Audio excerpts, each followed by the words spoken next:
Welcome to your Tuesday edition of FreightWaves Now. My name is Kyle Cunningham. Here today is Donny Gilbert with your brokerage update. Donny, what do you have for us today? Well, today I brought you the inbound tender rejection index. And the reason I brought the inbound is because everybody's kind of watching what's going to happen with the eastern seaboard.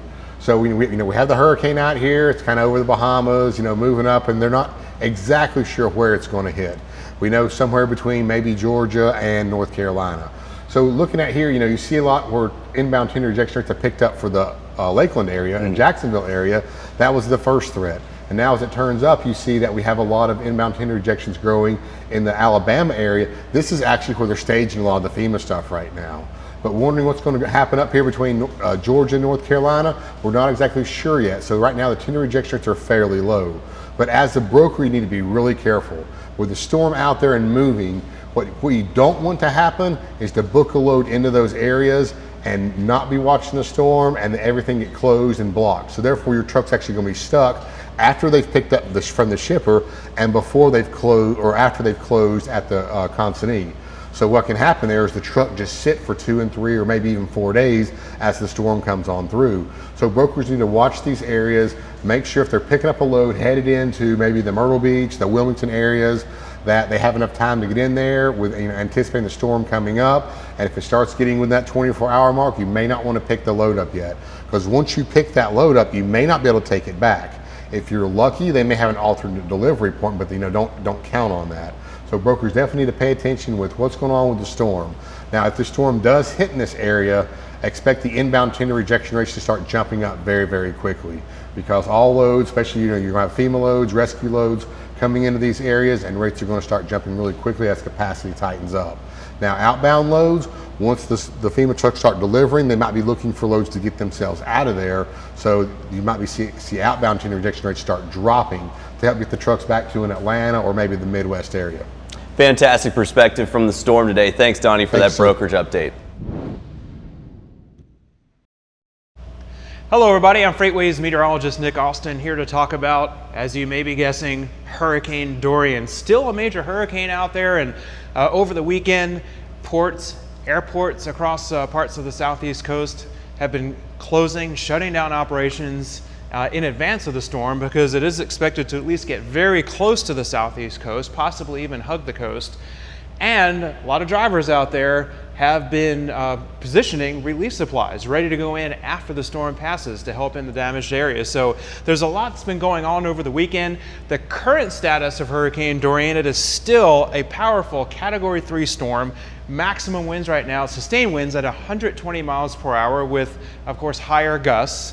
And we have hurricane force winds that are still extending at least 30 to 40 miles outside of the eye of the storm, with tropical storm force winds even further out, at least 100 miles away from the eye. So that's why this storm is going to remain dangerous, even if it doesn't make landfall in Florida or near Savannah, or until it gets up to North Carolina. It could be close enough to the coast that there'll still be lots of wind damage from just north of Miami, possibly all the way up to Jacksonville and into Savannah, and then eventually up into North Carolina and parts of South Carolina coast near Charleston too. As long as it stays close to the coast, at least the tropical storm force winds will reach the coastline and possibly even hurricane force winds. So the message here is that a landfall, the eye actually coming ashore, isn't a requirement for a lot of damage and a lot of flooding from storm surge and heavy rainfall too. So again, everyone along the coast from just north of Miami all the way up to North Carolina needs to be on high alert, as they say, and be preparing for this particular storm. And lots of people in the freight industry and the trucking industry have already been doing that.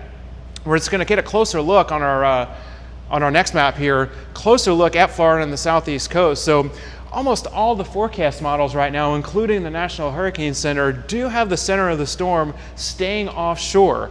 But there is still a chance that it could get very, very close, dangerously close, and even just ride along the coast over the next 3 to 4 days. And by Friday, it'll be up towards North Carolina. So the eye of the storm could get very, very close. It could stay 50 or 80 miles offshore, but in either case, it's still going to do a lot of damage. Anything's better than a landfall, but it's still going to be close enough to shore and too close for comfort, really, for the U.S. southeast coast. So still a lot of problems with Dorian. This is going to be going on just about all week. It's inching away from Grand Bahama Island, where it did just extensive catastrophic damage Labor Day. Yesterday on Labor Day, it just stayed right over Grand Bahama Island and the city of Freeport for at least 24 hours. It just became stationary. It's going to pick up a little bit more speed and turn to the north, so it should stay offshore, but again, close enough to the southeast coast all week that it's going to continue to cause problems. So that's the latest on Hurricane Dorian. We want to talk about one more problem area in the United States for drivers out there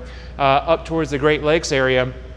Parts of the Midwest, we will have a pretty large area of scattered severe storms, as some of them have already been popping up this morning. There'll be more this afternoon, should fade out this evening, but anywhere from around Springfield, Illinois to Indianapolis up to Chicago, Detroit, and up towards Milwaukee and those areas, and places in between, we'll see some scattered severe thunderstorms today. So there'll be areas on several interstates where there'll be really heavy downpours, possibly some flash flooding just in localized areas, and intense winds, as well as large hail here and there across that region. That's a look at your weather for today. Again, keep watching our updates, our live updates. FreightWaves.com as well will continue to update everybody on there as far as Hurricane Dorian on the latest throughout the coming days. And also follow us on Facebook and Twitter for all the updates on Hurricane Dorian as well. Have a great day and be careful out there.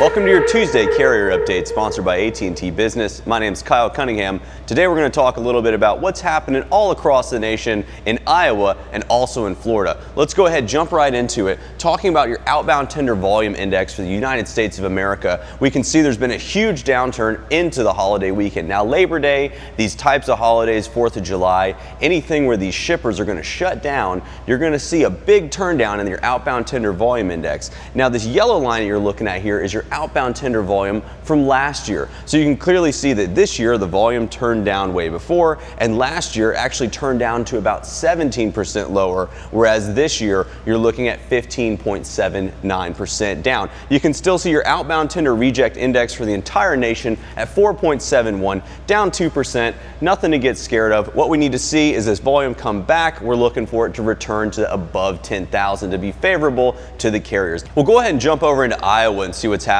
in the great state. Let's take a look. We've got 3 markets here to look at today. That's going to be Dubuque, Des Moines, and Cedar Rapids. You can see that the outbound tender rejects for these lanes intrastate are all very favorable to the carriers. So if you find yourself having capacity in Iowa, near Iowa, anywhere near these cities, that's something to take a look at, possibly gain a little bit of an edge for your trucks in those markets. You can clearly see 12% higher, climbing up from basically mid-August to a very favorable point. Iowa, definitely a market to look at. It's way more than just corn. Let's take a look next and see what's happening. You can see that the outbound tender volume in Iowa, that blue mountain here, has turned way down. The inbound tender volume has actually turned way down as well. So there was a greater amount of elevated inbound volume. So it's an interesting one to see. You got inbound tender rejects into Dubuque as well at 16%. So Iowa, once again, pay close attention to this market coming out of this holiday season. Your tender lead time for the entire state, almost 4 days in advance those loads are getting covered at.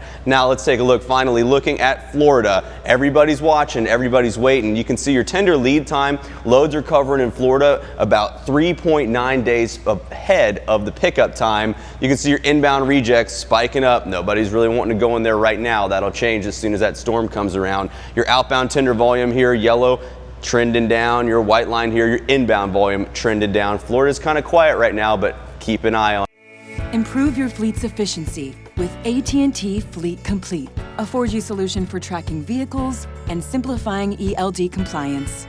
AT&T Fleet Complete, delivering fleet solutions for every business. That's your Tuesday updates from FreightWaves Now. Stay tuned every day. We'll have more updates for you tomorrow.